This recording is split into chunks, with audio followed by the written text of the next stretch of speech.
ద్వివిధుడు, అంగదుడు, మిగిలిన వానర సైన్యం అందరిలో హనుమంతుడు మాత్రమే ఎందుకు యూనిక్గా కనిపిస్తున్నారు?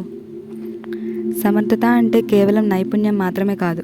ఒక పనిని పూర్తి చేయడానికి ఆ పని పట్ల ప్రేమ, భక్తి, ఎటువంటి త్యాగానికైనా వెనకని గుణాలే ఆంజనేయుని సమర్థతను పెంచాయి.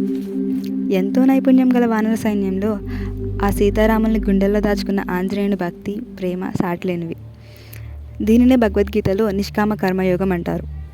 Skills remain meaningless until they are aided by passion, love and devotion towards it. మనం చేసే పనికి స్కిల్స్ మాత్రమే కాదు, దానిపైన భక్తి, ప్రేమ, అవే మనల్ని అన్స్టాపబుల్గా చేస్తాయి.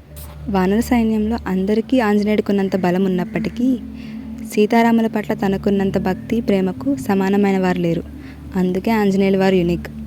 అదే జాంబవంతుడు హనుమంతుడిని ఎంచుకోవడానికి రీజన్ కూడా.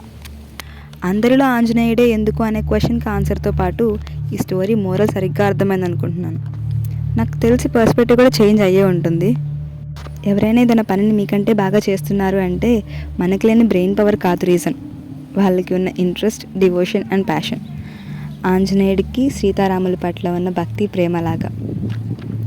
ఇప్పటి నుంచి ఎవరైనా మిమ్మల్ని మీరు ఎందుకు చేయలేకపోతున్నారు అని అడిగితే మీ ఆన్సర్ అందరికీ ఒకే బ్రెయిన్ పవర్ ఉండదు అని కాదు, ఒకే ప్యాషన్ అండ్ ఇంట్రెస్ట్ ఉండదు అని చెప్తారనుకుంటున్నాను.